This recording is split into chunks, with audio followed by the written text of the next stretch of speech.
I'm Liyana Hassanel, and this is Nightline. The top stories. Batu Putih RCI proposes criminal probe against Dr. M.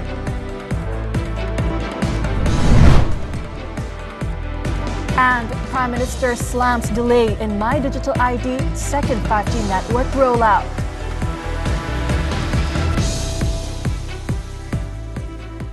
Good morning. The Royal Commission of Inquiry RCI to investigate the handling of matters related to the sovereignty of Batu Putih, Middle Rocks and South Ledge has recommended that a criminal investigation be initiated against former Prime Minister Tun Dr. Mahathir Mohamad. It also proposed that a police report be made by the Secretary of the Commission to enable this investigation to commence. These were among the legal suggestions made by the RCI in its 271-page declassified report, which was distributed to members of Parliament in the Dewan Rakyat on Thursday. According to the Commission, a criminal investigation can be initiated against Dr. Mahathir for offences under Section 415(b) of the Penal Code and can be punished under Section 417 as well as Section 418 of the same code. The Commission also stated that the decision to halt the legal applications related to the Batu Putih dispute was not the Cabinet's official decision, but was based on a letter from Dr. Mahathir. The report is expected to be debated in Parliament on December 12th. The RCI was established in response to Malaysia's loss of Batu Putih to Singapore after the Cabinet, led by Dr. Mahathir in 2018, withdrew Malaysia's application to review the International Court of Justice ICJ's decision on the sovereignty of Batu Putih. In 2008, the ICJ ruled that Singapore had sovereignty over Batu Putih, while Middle Rocks belonged to Malaysia. It also ruled that the ownership of South Ledge would be determined based on the delimitation of territorial waters. The total number of flood victims in Malaysia continues to decrease. As of 10 p.m. on Thursday, 31,847 evacuees are being sheltered at 120 temporary relief centres, PPS, across 7 states. Kelantan has 23,347 evacuees at 49 PPS opened in 2 districts. Next is Kedah with 5,480 flood victims in 23 PPS in 3 districts, followed by Terengganu with 1,734 evacuees. The 4 other states affected by floods are Johor, Melaka, Perak and Pahang. Meanwhile, the Prime Minister has urged government-linked companies, GLCs, to be sensitive on the burden shouldered by traders and the public, especially on facilities linked to building rental and financial repayment, following the floods which swept the country recently. Datuk Sri Anwar Ibrahim said he highlighted the matter when chairing Yayasan Pelaburan Bumiputra Board of Trustees meeting on Thursday. The meeting, among others, touched on the flood that affected traders and the people. In a Facebook post, Anwar said the meeting also discussed the development of companies under the foundation and supporting government initiatives. The Prime Minister said it included the Gear Up program as well as the resolutions of the Bumiputra Economic Congress. Earlier, speaking on another matter, the Prime Minister voiced his disappointment over delays in executing 2 national digital initiatives, namely My Digital ID and the second 5G network. Anwar said the rollout of My Digital ID is a year behind schedule, while the second 5G network remains stalled, as negotiations for the project had not received a positive response from Digital Nasional Berhad (DNB) and telecommunication companies. Kadang-kadang harapan kita tu tinggi dan bukan salah di sini, tapi maknanya bila My Digital itu terlambat pelaksanaannya hampir setahun. Kemudian urusan 2 network dan rundingan DNB dengan telco juga tertangguh. Peringatan kita 1 tahun yang lalu belum dijawab secara positif oleh kedua-dua pihak. Ini menyebabkan saya agak hilang kesabaran. He said this at the Finance Ministry's monthly assembly in Putrajaya on Thursday. Anwar also noted that he had conveyed his dissatisfaction over the matter during the National Digital Economy and 4th Industrial Revolution Council meeting on Wednesday. He further described the delays in both projects as negligent and a hindrance to the nation's efforts in realizing the digital transformation agenda. Anwar said both projects are vital and must be expedited, particularly as Malaysia prepares to assume the ASEAN chairmanship next year, with priorities including the ASEAN Power Grid agenda, digital networking, and food technology. My Digital ID is a government initiative to provide online users with secure and legal identity authentication. The second 5G network refers to additional infrastructure, complementing the existing single wholesale network provided by DNB. It seeks to bridge the digital divide, enhance digital infrastructure, and expand coverage, particularly in underserved rural areas. Fashion Valley Sdn Bhd founder Datin Vivi Yusof and her husband Datuk Fadzaruddin Shah Anwar were charged in the Kuala Lumpur Sessions Court with criminal breach of trust involving 8 million ringgit of investments funds from Khazanah Nasional Berhad, Khazanah and Permodalan Nasional Berhad (PNB) 6 years ago. Vivi Yusof, whose full name is Vivi Sofinas Yusof, 37, and Fadzaruddin, 36, pleaded not guilty when the charges were jointly read before Judge Rosli Ahmad. The couple, as directors of Fashion Valley Sdn Bhd, are accused of misappropriating the investment funds entrusted to them by transferring 8 million ringgit from the company's bank account to 30 Maple Sdn Bhd without the approval of the Fashion Valley Board of Directors. The alleged offence took place at Public Bank Berhad, Bukit Damansara branch on August 21, 2018. They were charged under the Penal Code, which carries a sentence of a minimum of 2 years and up to 20 years in prison, whipping, and a fine upon conviction. On November 28, the Malaysian Anti-Corruption Commission completed its investigation into investments made by several government entities in the company, operating the e-commerce platform Fashion Valley. In 2018, Khazanah and PNB invested 27 million ringgit and 20 million ringgit respectively, each taking minority stakes in Fashion Valley. The Kuala Lumpur Sessions Court has set 7 days, beginning April 9th next year, for Kinabatangan Member of Parliament Datuk Sri Bung Moktar and his wife Datin Sri Zizie Izette Abdul Samad to present their defence against 3 corruption charges involving 2.8 million ringgit.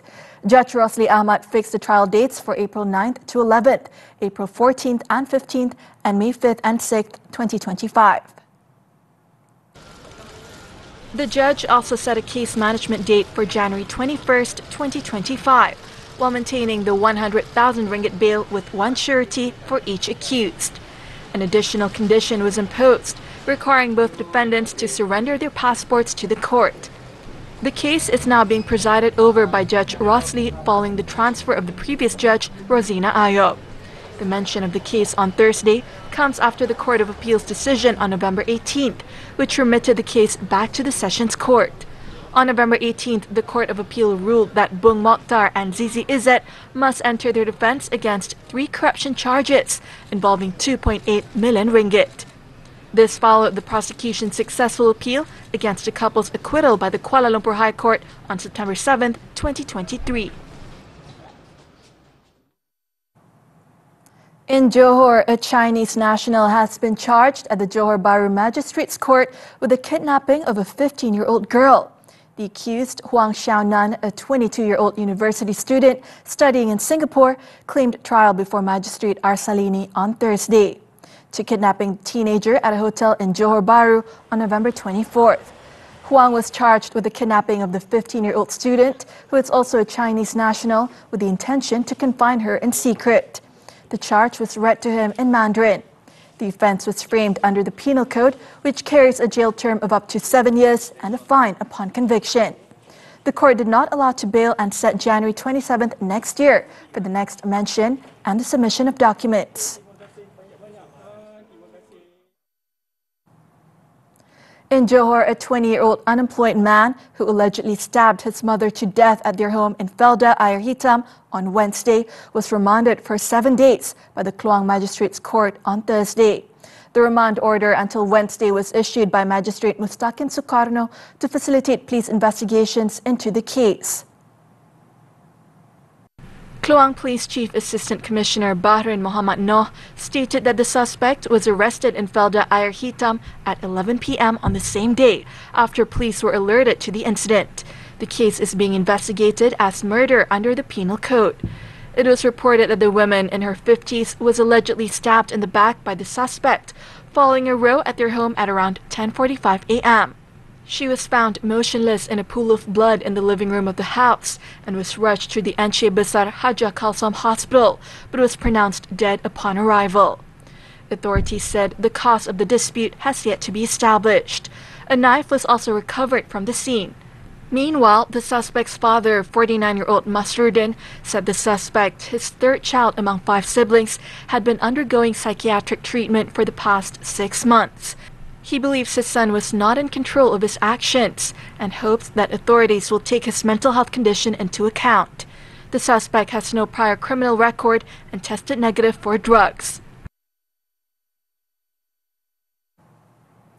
A tragic crane accident at a residential quarters building in Putrajaya claimed the lives of 2 Indonesian workers and left another critically injured while they were painting the structure early Thursday.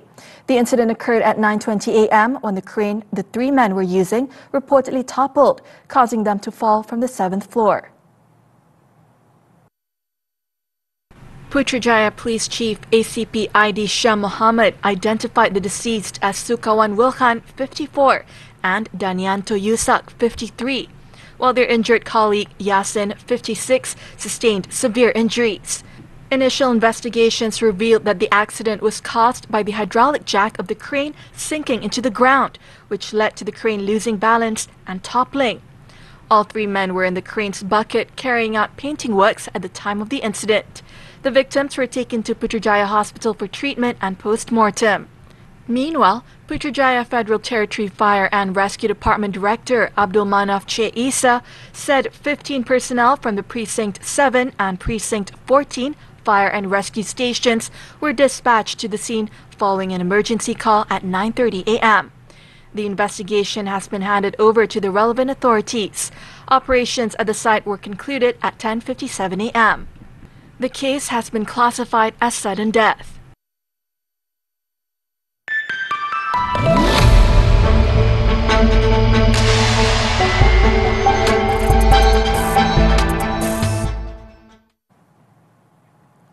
Pahang recorded 7 active gold production operations last year, which yielded a total of 720.8 kilograms, valued at 155.6 million ringgit.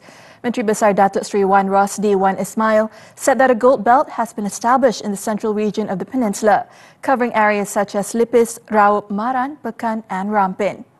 According to Wan Rosdi, the Mineral and Geoscience Department has estimated the state's inferred gold resource to be at 63.44 metric tons with an approximate value of 10.8 billion ringgit. He further explained that the lifespan of the mine cannot be accurately predicted as it depends on a variety of feasibility factors. Additionally, Wan Rosdi stated that the royalties from Pahang gold sales had exceeded 10 million ringgit as of November, with 5 million ringgit recorded in 2023. Malaysia stands to benefit from broad-based tariffs by the United States, at least in the short term. According to Mark Ratings Berhad, the overall trade in ASEAN, including Malaysia, has continued to grow since the impact of the tariffs imposed by President-elect Donald Trump in 2018. Its chief economist, Ray Choi, said that the overall prospect for total trade and growth would have been better with fewer tariffs and a focus on economic nationalism. As a reference, Vietnam's exports surged as manufacturers relocated to circumvent high tariffs and costs of doing business, while Taiwan became the alternative supplier of electronic products to the U.S. Choi added that Malaysia's gross domestic product GDP growth is projected to remain above 5.0% in 2025, which is relatively higher than the ASEAN growth expectations and China's expected growth rate.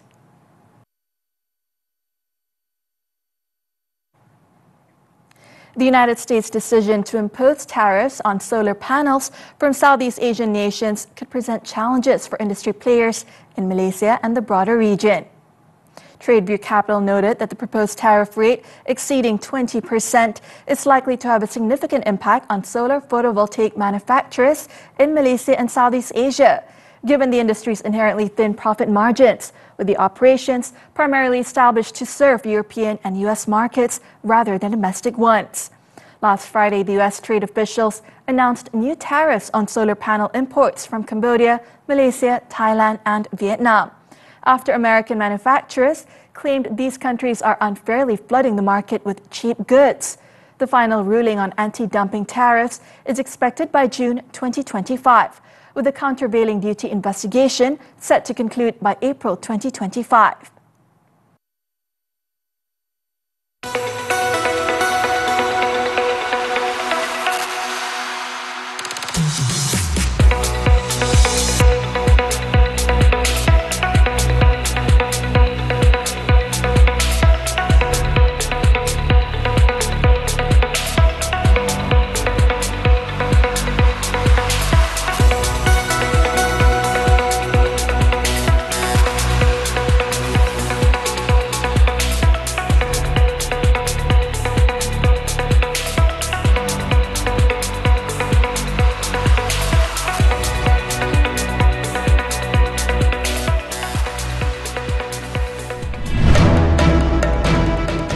SRG edged CFU to reach knockout rounds. MLBB M6 World Championships after this breather. 6 pasangan selebriti. Hanya satu family yang bakal menjadi juara dalam program reality Family Duo musim keempat. Hangatkan sensasinya bersama Family Duo musim keempat. Juarakan family anda dengan pelan U Family daripada U Mobile. Kongsi 1000 GB data 5G dan perantauan global percuma di 63 destinasi. 4 talian untuk family anda. Hanya RM128 sebulan. Kongsikan segalanya bersama family anda.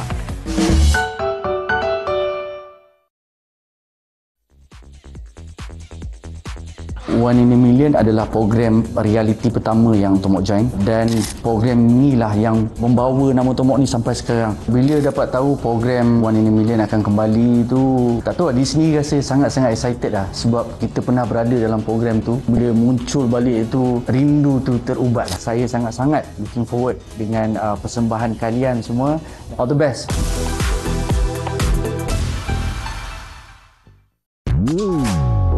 MHI minggu ini. Ada masalah sesama jiran, jangan risau. Mediator Community sedia membantu. Lah, janganlah terkejutkan saya. Tapi kan, kenapa orang muda macam Afad ni semakin hari semakin kuat melata? Apa puncanya? Rabu cakna keselamatan kanak-kanak sebagai pembonceng motosikal. Santan kelapa naik harga. Adakah lauk berasaskan santan ni naik juga harganya? Soal wang pembagian harta faraid kepada waris yang berhak. MHI Isnin hingga Jumaat jam 10 pagi di TV3 dan stream ditonton.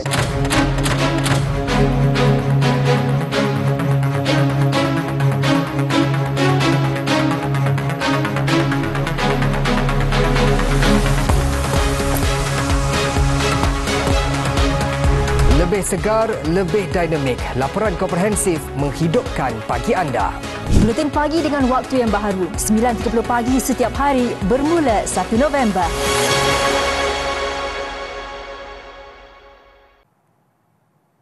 We're back with sports. The Mobile Legends Bang Bang M6 World Championship.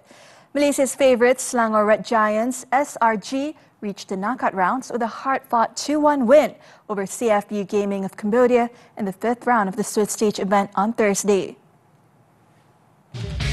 In the best-of-3 format, both teams gave their all, but a late mistake by SRG in the first game proved costly, as they lost 16 kills to 18 after 15 minutes. Despite the setback, the Malaysian side completely dominated the second game, leaving no room for CFU to mount a comeback. They closed out the match with an impressive 11 kills to 0, forcing the decider.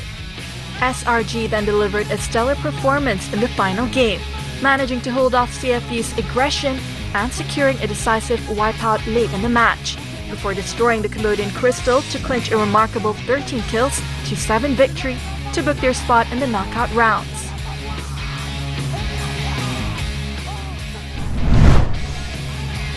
Earlier, another Malaysian team, Team Vamos, also advanced to the knockout rounds with a stunning 2-0 victory over bloodthirsty Kings BTK of the US. Despite a shaky start, Vamos stuck to their objectives and eventually secured an 8-8 victory after 17 minutes in the first match. Heading into the second match, the Malaysian side was ruthless, dominating the entire game before sealing the 2-0 win with a remarkable 13 kills to 1 victory. The M6 knockout stage will take place at the Axiata Arena in Bukit Jalil from December 7th until December 15th.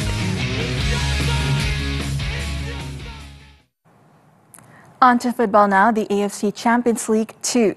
Selangor FC's run in the tournament came to an end, despite thrashing Cebu FC of Philippines 4-0 away in their final Group H match on Thursday.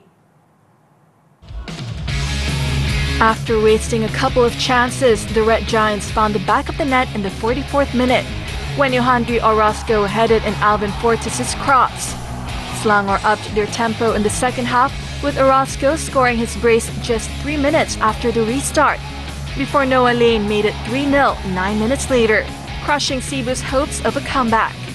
Alvin Fortes then put the game to bed, slotting home in the 79th minute to seal the dominant 4-0 victory for Selangor. Despite the win, Katsuhito Kinoshi's men were eliminated from the competition, as they finished 1 point below Muangthong United of Thailand, who defeated Jeonbuk Hyundai Motors 1-0 to stay in second place and advance into the knockout rounds. Still on football, the DFB Pokal. Luis Openda scored a brace as Leipzig roared back into form with a dominant 3-0 victory over Eintracht Frankfurt at home on Wednesday, securing their spot in the last 8.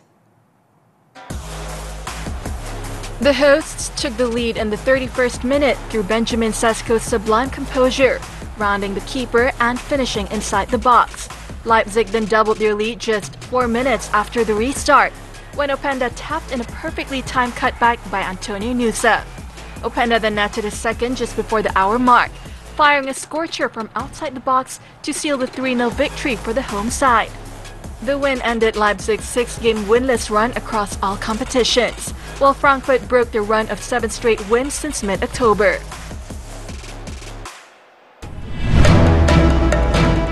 South Korean police opened treason case against Yoon. The details when Nightline returns.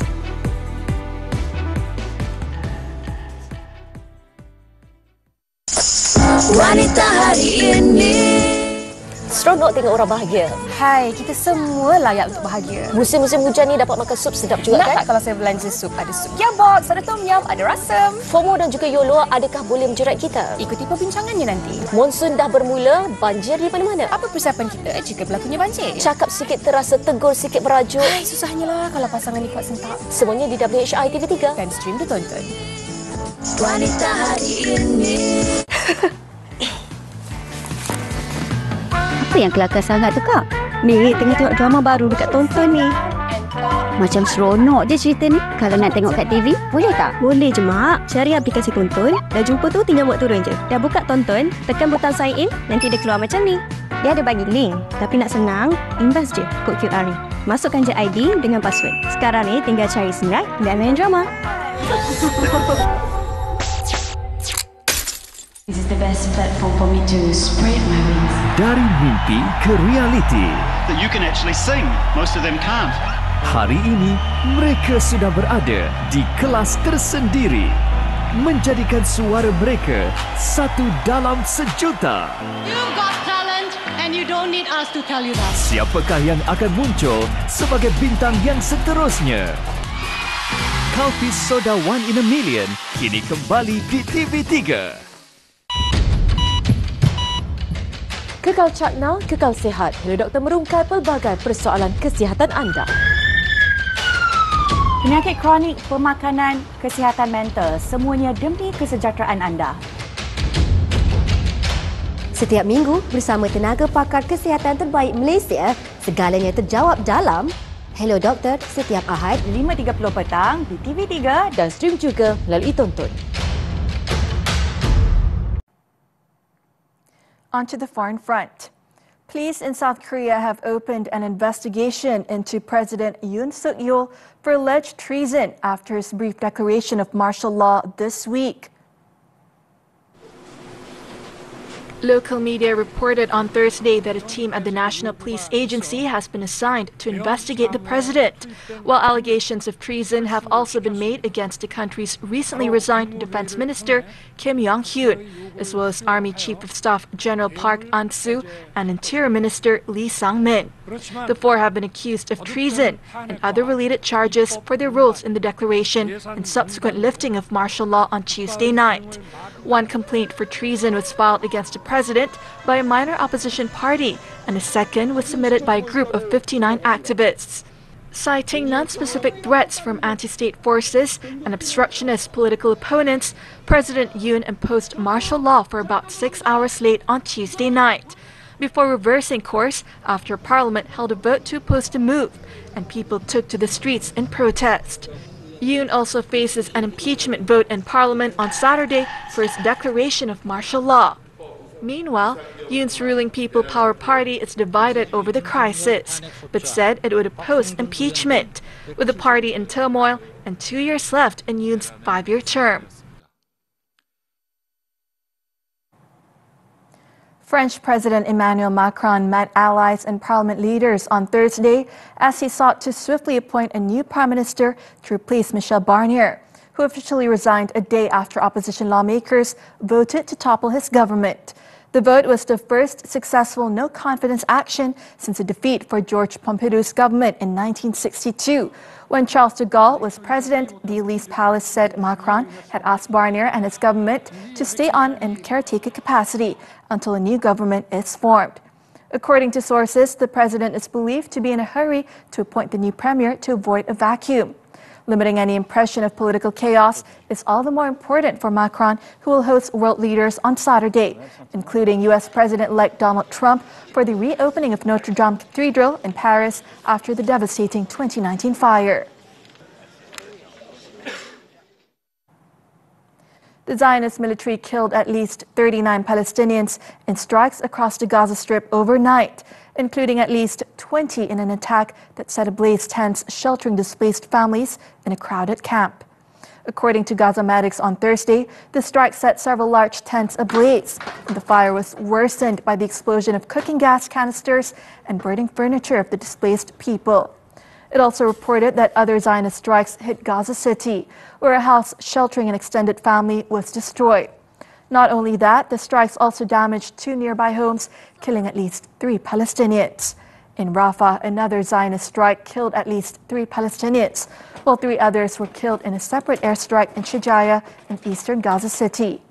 To date, the death toll in Gaza has surged to 44,580 people, with over 105,739 injured.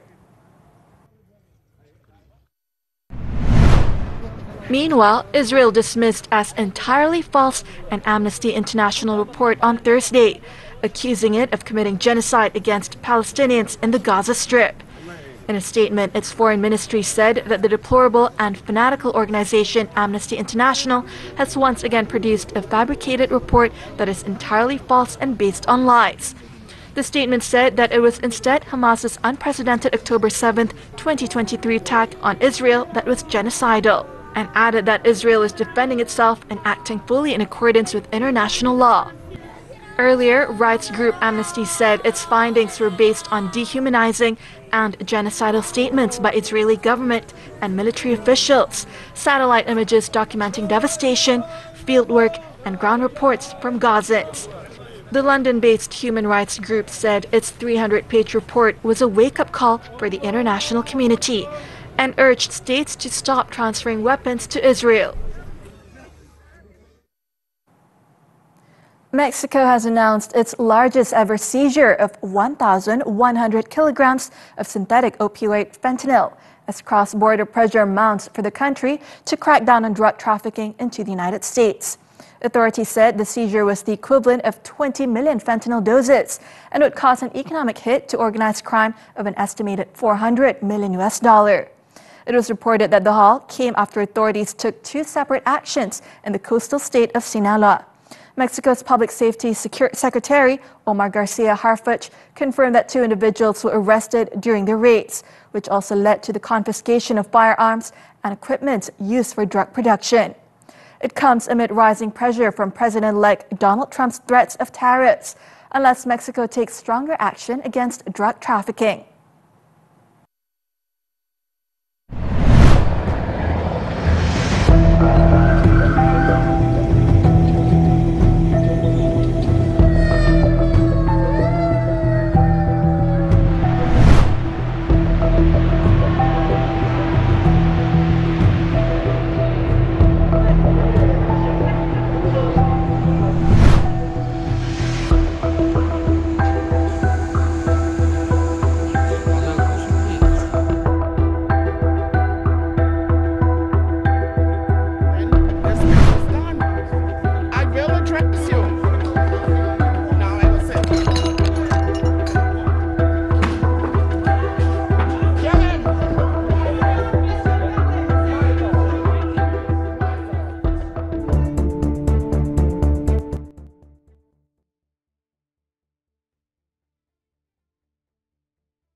And that concludes Nightline this time around.